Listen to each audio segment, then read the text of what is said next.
خاک ہی کرنا تھا مجھ کو، کہتے ہیں اگر سپرد خاک ہی کرنا تھا مجھ کو، تو پھر کاہے کو نہلایا گیا ہوں۔ کہتے ہیں مجھے یہ جواب دو، اگر مجھے تم نے مٹی کے نیچے دبا کے گھر پلٹ آنا تھا تو پھر مجھے غسل دینے کی ضرورت کیا تھی؟ میرے اوپر وہ 3 ٹب پانی کے وہ ضائع کرنے کی ضرورت کیا تھی؟ کہتے ہیں سپرد خاک ہی اگر کرنا تھا تو پھر مجھے نہلانے کی ضرورت کیا؟ کیوں نہلایا؟ اور شاہ نصیر الدین نصیر نے اس کا جواب دیا، وہ کہتے ہیں کمال کی بات کی، وہ کہتے ہیں اے حفیظ جلال پریشان نہ ہو، ہم نے تمہیں غسل اس لیے دیا ہے، نہلایا اس لیے ہے، وضو اس لیے کروایا ہے، اے حفیظ جلال اس لیے تجھے غسل دیا ہے، تجھے اس لیے نہلایا ہے، اسی لیے صاف ستھرا لباس پہنایا ہے کہ نظر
آپ نے بھی فرمایا، آپ فرماتے اندھیری رات سنی تھی چراغ لے کے چلے، اندھیری رات سنی تھی چراغ لے کے چلے، اللہ اکبر جل شانہ۔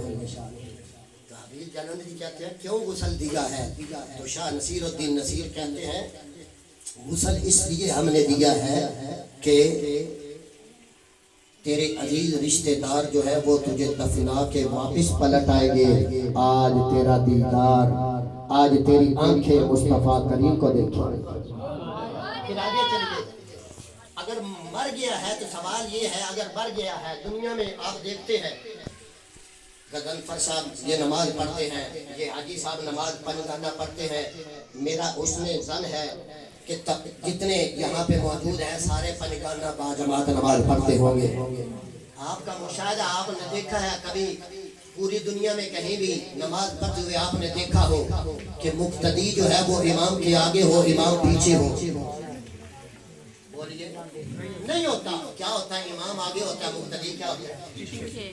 کیوں؟ اس لیے کہ مقتدی محکوم ہوتا ہے، جو امام ہوتا ہے وہ حاکم ہوتا ہے۔ مصلی پہ جو امام ہوتا ہے وہ کیا ہوتا ہے؟ حاکم جو ہوتا ہے، حاکم آگے ہوتا ہے، محکوم ہے پیچھے ہوتا ہے۔ علماء نے لکھا کہ کسی بندے نے، یہ مسئلہ بھی سماعت ہے، علماء نے لکھا کسی بندے نے اگر جو ہے وہ قاری صاحب کو بات کرنے کا ایک ہوتا ہے ٹھب اسلوب طریقہ، کسی بندے نے مقتدی نے امام صاحب کو یہ کہا، امام صاحب، قاری صاحب جماعت کراؤ، جماعت کراؤ، بات کی سمجھ آ رہی ہے؟ کسی نے یہ کہا کہ قاری صاحب جماعت کراؤ، جماعت کرا دیں، کوئی بھی جملہ بولا تو علماء فرماتے ہیں کہ اب اس وقت کی، جس وقت اس مقتدی نے یہ کہا ہے نا یہ جملہ، اس وقت کی نماز اس امام کے پیچھے اس کی نہیں ہو، یعنی عصر کے ٹائم کہا ہے جب قاری صاحب جماعت کراؤ تو اب عصر کی نماز اس امام کے پیچھے جا کے کسی اور امام کے پیچھے پڑے۔ وجہ کیا ہے؟ فرمایا وجہ یہ ہے کہ اب اس نے حکم دیا ہے۔ کیا کیا ہے؟ یہ کہا نا، یہ دیکھیں میں کہتا ہوں یہ کام کرے، یہ حکم ہے، تو جو سن رہا ہے وہ کون ہو گیا؟ محکوم ہو گیا نا، سننے والا محکوم ہو گیا۔ تو علماء نے فرمایا اب یہ کہا ہے کہ جماعت کراؤ، تو فرمایا کیا کہنا ہے؟ یہ نہیں کہنا قاری صاحب جماعت کراؤ، بلکہ کیا کہنا ہے؟ جملہ یہ بولنا ہے، کہنا قاری صاحب جماعت کا ٹائم ہو گیا ہے۔ کیا کہنا ہے؟ جماعت کا ٹائم ہو گیا ہے۔ بات وہی تھی، اب اس کے کرنے کا ڈھنگ اور اسلوب بدل گیا تو مسئلہ بھی۔ ایک بندہ، علماء فرماتے ہیں جان کنی کا وقت تھا تو اب وہ اس کی روح جو ہے نا وہ پرواز کرنے والی تھی، کیفیت یہ لگ رہی تھی، تو اب اس کے پاس آ کے یہ نہیں کہنا کہ کلمہ پڑھو، یہ نہیں کہنا، کیوں؟ اس لیے کہ ہو سکتا ہے شیطان کا حملہ ہے، وہ کہہ دے میں نہیں پڑھتا تو کفر کر کے مرے گا۔ فرمایا یہ نہیں کہنا، کہنا کیا ہے؟ کچھ بھی نہیں کہنا، پاس آ کے اس کے اونچا اونچا کلمہ پڑھنا شروع کر دینا ہے، ہو سکتا شاید آ جائے اور اس کی زبان میں کلمہ طیبہ جاری ہو جائے۔ احباب عظیم و احتشام، بات یہ کرنا چاہتا ہوں، واپس پلٹتا ہوں، وقت تھوڑا ہے، اپنی بات کو میں ایک بات سنا کے سمیٹ لیتا ہوں کہ اگر زندگی کا تصور ختم ہو گیا ہے تو مجھے یہ بتائیے کہ امام جو ہے، مقتدی جو ہے، وہ 5 گانا نماز کے اندر وہ کیا ہے کہ مقتدی پیچھے ہے، امام آگے ہے، لیکن اب مرا ہے۔ تصور کرنا، اب امام کہاں چلا گیا؟ امام پیچھے ہے، جو مقتدی زندگی میں تھا وہ اب آگے چلا گیا۔ غور کرنا میری بات پہ، فجر کی نماز پڑھی، امام آگے مقتدی پیچھے، ظہر کی پڑھی، امام آگے مقتدی پیچھے، عصر کی پڑھی، امام آگے مقتدی پیچھے، حتیٰ کہ 5 نمازیں، عید الفطر، عید الاضحیٰ، تمام نمازیں پڑھی، امام کو آگے رکھا، مقتدی پیچھے پڑا رہا، لیکن بھلا کبھی غور آپ نے کیا اب دنیا سے داغے مفارقت دیکھے، وہ دائیں حق کو، دائیں عدل کو لبیک کہہ کے جب وہ بستر مرگ پہ چلا گیا، اب کیفیت ہی بدل گئی، امام پیچھے آ گیا، وہی مقتدی جو پیچھے تھا اب آگے چلا گیا۔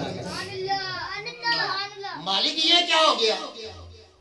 اب یہ آگے کیوں؟ ساری زندگی سے پیچھے رکھا، اب آگے کیوں چلا گیا؟ عرش سے آواز آتی ہے، اے سوال کرنے والے چپ ہو جا، تجھے نہیں پتا اب وہ تجھ سے بھی بہت آگے نکل چکا ہے، اب وہ دیدار مصطفیٰ کرنے والا ہے، کچھ لمحات بعد اسے میرے آقا کا دیدار ہو جائے گا۔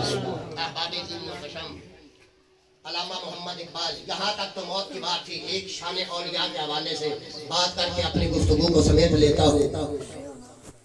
بالکل سنیے بات کیا ہے، بالکل جلدی سے۔ عبدالستار خان نیازی، ان کا اس کے بسر کرنے والے، ذرا یہ تو بتا تو نے زندگی بسر کر لی ہے ڈاکٹر علامہ محمد اقبال کے ساتھ، یہ تو بتا ان کی زندگی کا کوئی خوبصورت سا واقعہ تو بتا۔ اب وہ کیا کہتا ہے علامہ اقبال کا نوکر؟ وہ کہتا ہے کہ ویسے مجھے علامہ صاحب نے یہ مجھ سے شرط لی تھی کہ میری زندگی کے اندر، میری حیات کے اندر آپ نے یہ واقعہ کسی اور کو بتانا نہیں، لیکن کہا کہ اب چونکہ علامہ صاحب جو ہے وہ اپنی مرکز میں تشریف لے گئے ہیں تو اب اس لیے میں بتا دیتا ہوں۔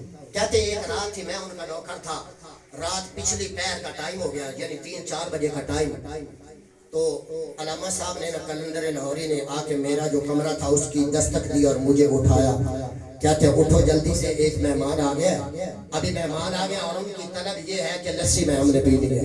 کیا کرنا ہے؟ بڑا اس میں لطف ہے شان اولیاء کے حوالے سے۔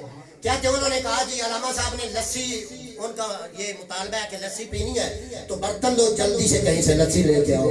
میں آنکھیں ملتا ہوا اٹھا، جو میں اٹھا نا تو کہتے ہیں وہ علامہ اقبال کے خادم عبدالستار خان نیازی صاحب نے، کہتے ہیں میں جب اٹھا نا، اب میں کچن کے اندر گیا، میں نے کھولا تو برتن اٹھایا، علامہ صاحب نے میرے ہاتھ سے برتن پکڑ لیا۔ توجہ نہ بٹنے دیجیے گا، آخری بات ہے اور بڑا اس میں لطف ہے اور پیغام ہے میرا، ساری تقریر کا نبے نبا۔ تو کہتے ہیں کہ علامہ صاحب نے برتن مجھ سے پکڑ لیا، خود اس کو نا اچھی طرح انہوں نے دھویا، دھو کے تو پھر مجھے پکڑا کے کہنے لگے یہ لو جاؤ جاج لے آؤ۔ اب کہتے ہیں میں گھر سے نکلا، گلی کے اندر چلا، اوپر سے آنکھیں ملتا جا رہا، کشمکش کے اندر کے رات 3-4 کا ٹائم ہو گیا، اب مجھے لسی کا حال کرنے لگے، اب کون ہے جو مجھے لسی دے گا؟ کہتے ہیں اس کشمکش میں، اس مخمی اندر میں جا رہا ہوں، کہتے ہیں کہ میں چلتا چلتا جو ہی میں ڈاکٹر